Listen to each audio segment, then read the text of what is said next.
Hello and good morning, students. Welcome to our online session. Till now, we discussed about five parts of Chapter 12 Civics, in which we read about Constitution, how Constitution was formed by Constituent Assembly, members of Constituent Assembly, preamble of the Indian Constitution. Most importantly, we are discussing about special features of Constitution. Today we are going to discuss sixth part, means last part of the chapter. Let's begin the chapter with its continuation. Page number 208 and point number 10, Universal Adult Franchise. The Constitution has given the right to vote to all its adult citizen. Constitution ने अपने सारे adult citizen को vote देने का अधिकार दिया है. By adult franchises mean that every adult citizen has right to vote on attainment of a definite age. Adult franchise से हम क्या समझते हैं कि ऐसे सारे adult citizen को वोट देने का अधिकार है जिन्होंने एक डेफिनेट एज को हासिल कर लिया, एक डेफिनेट एज को अटेन कर लिया है. In the constitution has this right is given to all citizen who attend the age of 18 years irrespective of their religion, race, caste, sex और प्लेस ऑफ बर्थ. तो कॉन्स्टिट्यूशन में क्या है provision कि ऐसे सारे लोग जिन्होंने 18 साल की एज अटेंड कर लिए, जो ऐसे लोग जिन्होंने जो 18 साल या 18 साल से ऊपर है उनको वोट देने का अधिकार है. ओके और इस बेसिस पर रिलीजन, रेस, कास्ट, सेक्स और प्लेस ऑफ बर्थ के बेसिस पर किसी से भी भेदभाव नहीं किया जाएगा. All the person are having the right to vote. Constitution में सभी लोगों को वोट देने का अधिकार है. ऐसे लोग जो 18 साल के हो चुके हैं, 18 साल या 18 साल के ऊपर सभी लोगों को वोट देने का अधिकार है. और इन बेसिस पर रिलीजन, रेस, कास्ट, सेक्स और प्लेस ऑफ बर्थ के बेसिस पे किसी से भी भेदभाव नहीं किया जाएगा. It is a universal adult franchise. Now next point is single citizenship. अब सिंगल सिटीजनशिप मतलब क्या होता है? एकल नागरिकता. सिटीजनशिप मतलब क्या होता है? नागरिकता. सिंगल मीन्स एकल. तो single citizenship it is a 11th number point. Single citizenship. The Indian Constitution has adopted the principle of single citizenship. Indian Constitution ने single citizenship के principle को adopt किया है. That is, he, she is a citizen of India, irrespective of his, her place of residence in the country. Thus, person living in Madhya Pradesh, Uttar Pradesh, Haryana, Punjab, etc. are not citizen of that state, but of India. It means कि चाहे he or she कोई भी हो जो भारत के नागरिक है, चाहे उनका प्लेस ऑफ बर्थ इंडिया में, कंट्री में कोई भी रहा हो, कहीं के भी रेसिडेंस है वो, चाहे वो मध्य प्रदेश में रहते हैं, चाहे वो उत्तर प्रदेश में रहते हैं, हरियाणा में रहते हैं, पंजाब में रहते हैं, वो स्टेट के सिटीजन नहीं है बल्कि वो काय के सिटीजन है, लेकिन वो इंडिया के. ऐसे नहीं कह सकते कि हम आप मध्य प्रदेश के सिटीजन हो, नो. आप उत्तर प्रदेश के सिटीजन हो, नहीं. आप कहाँ के सिटीजन है? India. We are the Indians, है ना, ऐसा बोला जाता है. तो हम लोग क्या है? किसी स्टेट के सिटीजन नहीं, हम इंडिया के सिटीजन है. The citizen of India can seek employment anywhere in the country and enjoy same rights everywhere anywhere with in the Indian territory. तो भारत के जो नागरिक है वो एक देश में कहीं भी जाकर एम्प्लॉयमेंट हासिल कर सकते हैं, कहीं भी जाकर जॉब कर सकते हैं. ऐसा तो नहीं कि एमपी का बंदा पंजाब में जाकर जॉब नहीं कर सकता.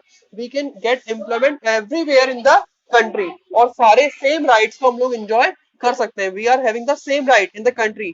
Either we are in the Punjab, we are in the Madhya Pradesh, we are having the same rights, not a different rights. Okay. The framers of the constitution were aware of the fact that the life of the people of a country is closely associated with the culture and the rich heritage of the country. जो constitution के framers थे, जिन्होंने constitution को बनाया, वो उन सारे facts, उन सारे तथ्यों से अवेयर थे कि एक देश के लोगों की लाइफ, वहाँ की कल्चर और वहाँ के रिच हेरिटेज से क्लोजली एसोसिएटेड है, क्लोजली जो है वो जुड़ी हुई है. The identity of a country is not on the basis of political organization or beliefs, but on the basis of culture, tradition, beliefs and feelings of nationality. एक देश की जो पहचान है वो वहाँ के पॉलिटिकल ऑर्गेनाइजेशन और बिलीफ्स के बेस पर नहीं होती है, बल्कि वहाँ के culture, tradition, beliefs and feeling of nationality के बेसिस पर होती है. तो मतलब ये इंडियन कॉन्स्टिट्यूशन जिन्होंने बनाया उन्होंने सब चीजों का ध्यान रखा था. Indian constitution is not merely a political document but much more than that.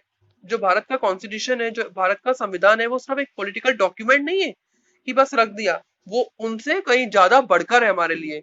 It contains the culture and national values in it. उसमें उस देश का कल्चर है, हमारे देश का कल्चर है और हमारे देश की नेशनल वैल्यूज हैं. In the manuscript of the Constitution, The nice culture and the national heritage of the country has been depicted through representative pictures. It means कि जो कॉन्स्टिट्यूशन की जो मैन्युस्क्रिप्ट है उसमें वहाँ का कल्चर, नेशनल हेरिटेज को पिक्चर्स के थ्रू डिपिक्ट किया गया, दिखाया गया, दर्शाया गया है. These pictures depict the traditions from Mohenjo-daro and Vedic period to period of freedom movement. ये जो पिक्चर्स है हमारे यहाँ के ट्रेडिशंस को डिपिक्ट करती है, जैसे मोहनजोदारो से वैदिक पीरियड और फ्रीडम मूवमेंट्स के जो भी चीजें हुई हैं हमारे साथ, जो जो हुआ है इन टाइम पीरियड पे, उन सारी चीजों को पिक्चर्स के थ्रू डिपिक्ट किया गया है. These pictures are the bullshit of Mohenjo-daro period. Lord Rama returned with Sita in the Pushpak Viman after victory of Lanka. It means कि ये पिक्चर्स जो है बुलशल है मोहनजोदारो पीरियड का. लॉर्ड राम जो सीता के साथ अयोध्या से आए थे पुष्पक विमान में लंका को जीतने के बाद. Preaching of Gita by Shri Krishna to Arjun.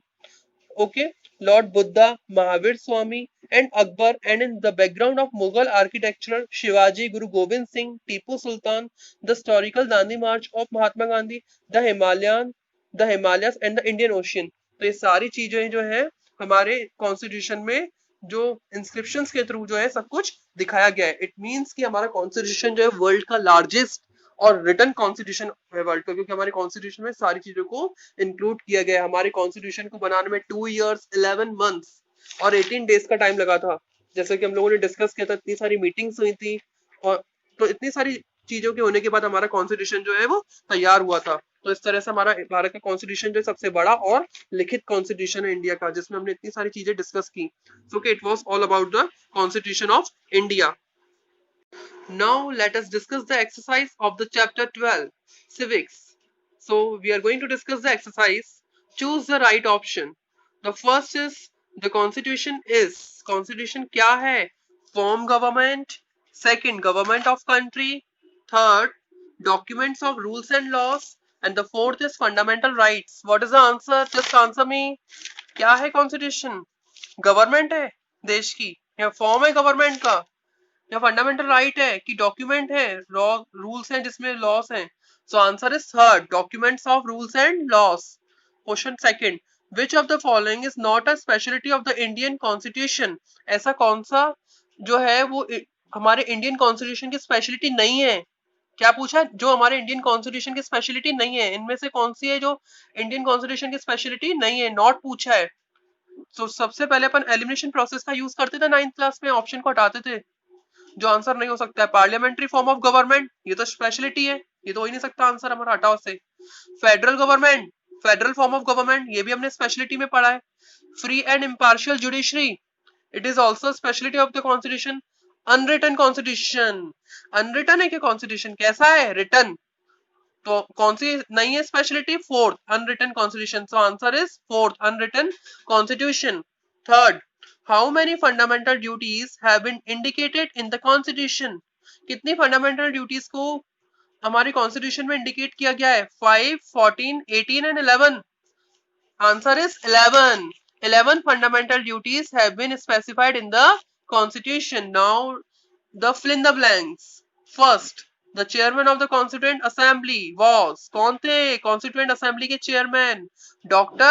Rajendra Prasad. Dr. Rajendra Prasad was the chairman of the Constituent Assembly.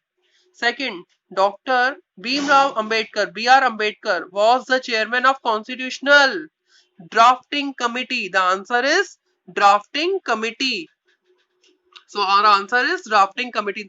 देखो ये ऐसे भी पूछा जा सकता है, Who was the chairman of Drafting Committee?